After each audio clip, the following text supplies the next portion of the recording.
नमस्कार साथियों, आपका स्वागत है सूरदास के पद भाग 10। प्रिय विद्यार्थियों, आपके पाठ्यक्रम में संकलित भ्रमर गीत के जो सुंदर पद हैं उनकी व्याख्या हम लगातार कर रहे हैं। उसी क्रम में आज हम एक बड़े सुंदर पद की व्याख्या यहाँ पर करेंगे।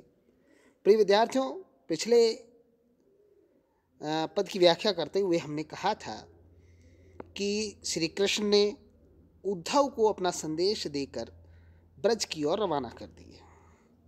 दूर से जब ब्रज पहुंचते हैं और दूर से ही ब्रजवासियों को, गोप ग्वालों को जब उद्धव दिखाई देते हैं तो उन्हें भ्रम हो जाता है कि ये श्री कृष्ण हैं और वे दौड़े दौड़े जाते हैं।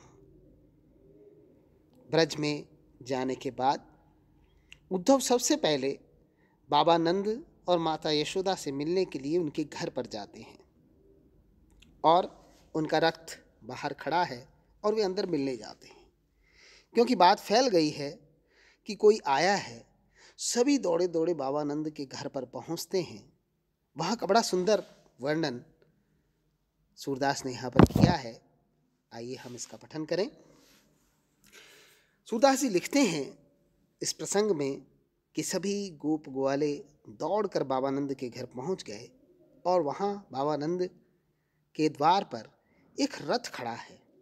उसी का वर्णन करते हुए कहते हैं सूरदास जी कि देखो नंद द्वार रथ ठाड़ो, बहुरी सखी सुफलक सुत आयो, पर्यो संदेह उर्गाड़ो, प्राण हमारे तब ही गयो ले, अब कहीं कारण आयो, जानती हूँ अनुमान सखीरी, कृपा करन उठी धायो, इतने अंतर आय उपंग सुत, तेहि क्षण दर्शन दीनो, तब पहचान सहा हरिजू को, परम सुचित तन कीनो, तब प्रणाम कियो अति रुचि सो, और सबही कर जोरे, सुनियत रहे तैसे ही देखे, परम चतुर मति भोरे, तुमरो दर्शन पाय आपनो, जन्म सफल करी जान्यो, सूर उधोसो मिलत भयो, सुख ज्यों झक पायो पान्यो। बहुत सुंदर सूरदास जी वर्णन करते हुए कहते हैं कि उद्धव से मिलकर ऐसा आनंद मिला जैसे झक, झक मतलब मछली, हम कहते हैं ना झक मारने गए थे, मतलब मछली, पायो पान्यो, पान्यो मतलब पानी, जैसे मछली को जल मिल जाए तो कितना सुख मिलता है, वही सुख सभी गोपियों और ग्वालों को मिलता है। प्रिय विद्यार्थियों, हम इसकी व्याख्या करें।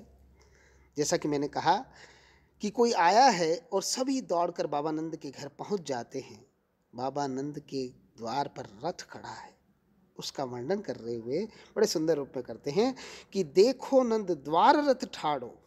सभी एक दूसरे से कहते हैं देखो बाबा नंद के द्वार पर एक रथ खड़ा है। हमने कहा था ना कोई यहाँ पर आया है मथुरा से, तो एक रथ खड़ा है। बहुरी सखी सुफलक सुत आयो, पर्यो संदेह उर्गाड़ो। सुफलक सुत से मतलब है अक्रूर जी। प्रिय विद्यार्थियों, आप जानते हैं अक्रूर जी जो श्री कृष्ण और बलराम को साथ लेकर गए थे मथुरा। सभी ने बहुत रोका, लेकिन श्री कृष्ण के कहने पर सब रास्ते से हट जाते हैं और अक्रूर जी उन्हें ले जाते हैं। आपको पता होगा कि अक्रूर जी बड़े वफादार हैं रहे देवकी और वासुदेव के। कंस भी यह जानता था, इसीलिए ये काम अक्रूर को सौंपा जाता है कि तुम कृष्ण को यहाँ पर लेकर के आओ, और अक्रूर जी ही कृष्ण को मथुरा ले जाते हैं। तो गोप और ग्वाले अक्रूर जी को बड़ी टेढ़ी नज़र से देखते हैं, यही वो व्यक्ति है जो हमारे से कृष्ण को छीन कर ले गया। तो उनके मन में संदेह होता है कि बहुरी सखी, एक सखी दूसरी सखी से कहते हैं कि हे सखी, बहुरी मतलब वापस आया है, सुफलक सुत आयो, वापस लगता है वो अक्रूर जी वापस आए हैं। पर्यो संदेह उर्गाड़ो, उनके हृदय में एक सा संदेह गाढ़े रूप में घर कर गया। अरे फिर कहीं अक्रूर जी तो नहीं आ गए, पहले श्री कृष्ण को हमारे से ले गए और वापस लौट आए, अब ये किसको ले जाएंगे। तो उनके हृदय में एक संदेह धन पड़ा। प्रिय विद्यार्थियों, आप जानते हैं हृदय में जो सुख की बात बाद में आती है, दुख की बात पहले आती है। गोपियों के हृदय में भी ये मनुष्य की प्रवृत्ति होती है कि पहले वो भयभीत होता है, तो वो भय वाली स्थिति कि अक्रूर जी फिर यहाँ पर क्यों आए हैं। बहुरी सखी सुफलक सुत आयो, पर्यो संदेह उर्गाड़ो, प्राण हमारे तब ही गयो ले, अब कहीं कारण आयो। हमारे प्राणों को तो ये तभी लेकर के चला गया, अब किस कारण से आया, अब कहीं कारण आयो, अब किस कारण से यहाँ पर है। प्राण से तात्पर्य श्री कृष्ण, श्री कृष्ण ब्रज के प्राण हैं। गोपियां कहती है हमारे प्राणों को तो ये पहले ही लेके गया, अब ये किस कारण यहाँ पर आया है। वो अपना क्रोध निकालती हैं। जानती हो अनुमान सखीरी, कृपा करन उठी धायो। दूसरी सखी कहती है ग्वालिन कि जानती हो, मैं जानती हूं और मेरा अनुमान बिल्कुल सही है सखीरी, कृपा करन उठी दायो। अब ये हम पर कृपा करने के लिए आया है, अपनी सहानुभूति दिखाने के लिए यहाँ आया है। कृष्ण को तो हमसे छीन कर ले गया और अब हम उसके विरह में जल रहे हैं। ये जब उसे पता चला होगा, कृष्ण को तो ये वापस नहीं ला सका, लेकिन मुझे लगता है हमारे पर कृपा करने के लिए आया है। ऐसी कृपा गोपियों को नहीं चाहिए, ऐसी सहानुभूति गोपियों को नहीं चाहिए। ये बातें सभी गोप वालों में, गोपियों में आपस में हो रही है। इतने अंतर आय उपंगसुत, ते ही क्षण दर्शन दीनो। इतनी बातें जब चल रही थी कि कौन आया है, क्यों आया है, अक्रूर जी आए हैं और कि हमारे प्राणों को लेकर अब क्यों आए हैं, हमारे पर दया दिखाने के लिए आए हैं, सहानुभूति जताने के लिए आए हैं, ये बातें चल रही थी। इतने में ही, इतने अंतर में ही आय उपंगसुत, वास्तव में तो कौन आए थे, उपंगसुत मतलब उद्धव। ते ही क्षण दर्शन दीनो, ये बातें चल रही थी। तब तक उद्धव अंदर से बाहर आते हैं उसी क्षण और उन सबको दर्शन देते हैं। तो गोपियां हक्की बक्की रह जाती है कि ये अक्रूर जी तो नहीं है, ये तो उद्धव जी हैं। तब पहचान सखा हरिजू को, परम सुचित तन की दो। तब पहचान लिया उन्होंने, और जब उद्धव ने अपना परिचय दिया तो जब उनकी पहचान किसके साथ हुई, सखा हरिजू, हरिजू मतलब कृष्ण, और उसके सखा के रूप में उनकी पहचान जब हुई तो परम सुचित तन कीनो, तो सुचित मतलब पवित्र। उन्होंने अपने सारे तन और मन को बड़ा पवित्र कर लिया कि हम कैसी कैसी बातें कर रहे थे। वास्तव में तो ये हरिजू, हमारे हरि जो हैं, हमारे श्री कृष्ण जो हैं, उनके सखा हैं। तो उनका जो हृदय है जिसमें बुरी बातें आ रही थी, वो बुरी बातें निकल गई और बड़ा पवित्र तन हो गया उनका, तन और मन से वो बड़ी सूचित हो गई। अपने शरीर और मन को उन्होंने बड़ा पवित्र कर लिया कि ये तो वास्तव में हमारे श्री कृष्ण जी के मित्र हैं, और मित्र से के ईर्ष्या और क्रोध। तब प्रणाम कियो अति रुचि सो, और सबही कर जोरे। ये जब पता चल गया तो तब है, तो सभी सखियों ने मिलकर, ग्वालिनों ने, गोप ने मिलकर उन्हें बड़ा प्रणाम किया आदर सहित, और बड़ी रुचि के साथ, बड़े प्रेम के साथ। और सबही कर जोरे, कर मतलब हाथ, सभी ने हाथ जोड़कर अभिनंदन किया उद्धव जी का।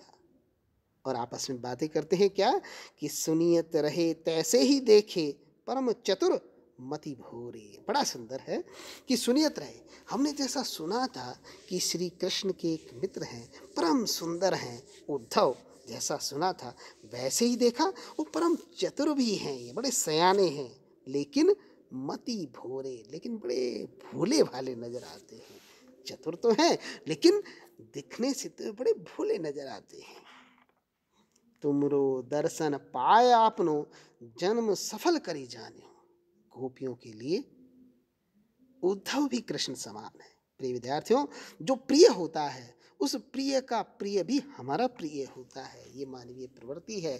तो उद्धव क्योंकि श्री कृष्ण के प्रिय हैं और श्री कृष्ण गोपियों के प्रिय हैं, तो उद्धव भी उन्हें उतने ही प्रिय हैं। इसलिए वे उद्धव से कहती हैं कि तुमरो दर्शन पाए आपनो, जन्म सफल करी जाने हो। तुम तो निर्गुण निराकार का ज्ञान रखने वाले ज्ञानी पुरुष हो, बड़े चतुर हो, बड़े सयाने हो, तो तुम्हारा दर्शन प्राप्त कर हम तो धन्य हुए और हमारा जीवन ही सफल हो गया। सूर उधोसो मिलत भयो, सुख ज्यों झक पायो पाने। बड़ा सुंदर वर्णन करते हुए अंत में सूरदास जी कहते हैं कि उधोसो मिलत भयो, उद्धव से जब गोप और ग्वालिनी मिले तो उन्हें इतना सुख हुआ, ज्यों झक पायो पानी, पानियों जैसे, झक मतलब मछली, पानी मतलब पानी, जैसे मछली को पानी मिल जाए। तड़पती हुई मछली के लिए सबसे महत्वपूर्ण क्या है, पानी।